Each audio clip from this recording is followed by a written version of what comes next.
All right, welcome to The Explainer. Today, we are diving deep into one of history's absolute greatest sideshow attractions. This thing was a total masterclass in marketing. I'm talking about the infamous Feejee Mermaid. So picture this. It's the 1840s. The legendary showman P.T. Barnum starts plastering ads all over the place with these incredible descriptions. He's selling this enchanting promise of a beautiful, seductive siren, half woman, half fish, a real marvel of nature, supposedly caught way out in the exotic South Pacific. And you know what? It worked. Oh, it worked like a charm. New York City went absolutely wild for it. We're talking a full-on frenzy. People were lining up for blocks just to get a peek at this thing. And get this, in the very first week, Barnum's museum made 3 times its normal income. Just incredible. Okay, so here's the million-dollar question, right? What did people actually see when they handed over their hard-earned cash? Because this is where the story takes a sharp turn. The reality behind that curtain, well, it was a whole different world from the fantasy Barnum was selling out on the street. And this is where you see the real, kind of cynical genius of the man. In private, he wasn't trying to fool anyone.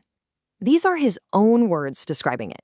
He knew exactly what he had on his hands. It wasn't some beautiful creature. It was this ugly, dried-up thing, frozen in what he himself called great agony. So what was it really?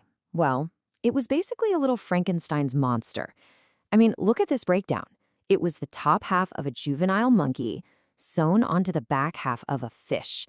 The whole thing was just stuck together with papier-mâché and wire. And the result? This grimacing, grotesque, mummified little creature. Pretty nightmarish stuff. So let's just lay it all out. The myth versus the reality. The promise was this beautiful 8-foot-long creature from Fiji. But the reality? It was a grotesque 3-foot-long fake. And it wasn't even from Fiji. It was actually made in Japan. The difference is just staggering. Which leads to the big question. How on earth did P.T. Barnum convince an entire country to buy into what seems like such an obvious fake? And the answer is pure genius. It was never really about the creepy monkeyfish. It was all about the incredible story he spun around it. Yeah, to get Barnum, you have to get his favorite word, humbug.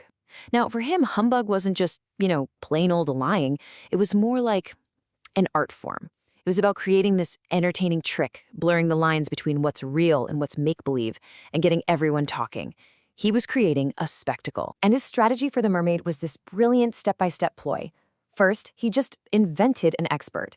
He had his buddy pose as Dr. Griffin from a totally made-up British Lyceum of Natural History. Then he started seeding anonymous letters to the newspapers, hyping up this amazing find. Dr. Griffin would then reluctantly show it to influential people to get the press going. Then came the masterstroke. Barnum and Griffin staged a public argument over whether to even show it. By the time they agreed, the public was practically begging to see it. But, of course, not everyone was buying it. When the show went on tour, a naturalist named Reverend John Bachman started calling it out. He literally wrote articles under the name No Humbug, denouncing it as a fake.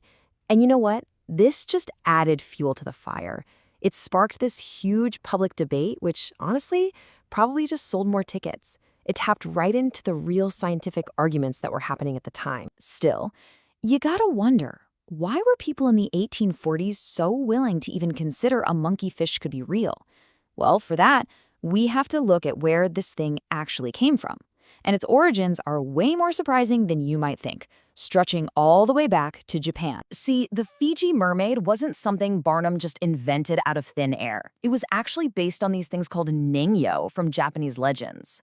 Fishermen in Japan had been making these for a long time. But unlike our Western idea of a beautiful mermaid, the ningyo was often this grotesque creature, a human fish with a monkey's mouth. They weren't romantic, they were powerful omens.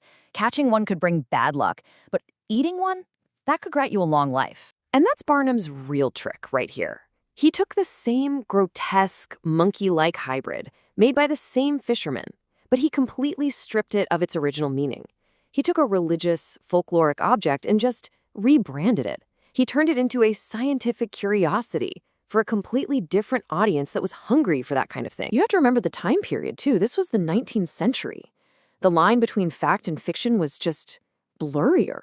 Scientists were bringing back news of truly bizarre animals like the platypus. I mean, a mammal with a duck's bill that lays eggs? It sounds like a hoax. Dinosaur fossils were being discovered. It was a time when it felt like, well, anything was possible. So, a monkeyfish? Maybe not that big of a stretch. So look at this incredible journey. It starts in the early 1800s, crafted by Japanese fishermen. Then in 1822, an American sea captain buys it. By 1842, it's in the hands of P.T. Barnum. The original was probably destroyed in a fire in the 1860s, but its story didn't end there. Robert Ripley brought it back into the spotlight with his auditoriums, and even today, you can go see replicas in famous museums all over the world. It just refuses to die. And the payoff for Barnum was just massive. Over the life of his American museum, he sold 38 million tickets. That's a staggering number for the time. Attractions like the Feejee Mermaid weren't just sideshow acts. They were the absolute engine of a huge entertainment empire. So what's the takeaway here? Was P.T. Barnum just a brilliant con man, a huckster? Or did he understand something much deeper about all of us? Something about our own curiosity, our need for a good story, and that little part of us that, deep down, really wants to believe in the impossible. It's a question that really makes you wonder where the hoax ends and where the art begins.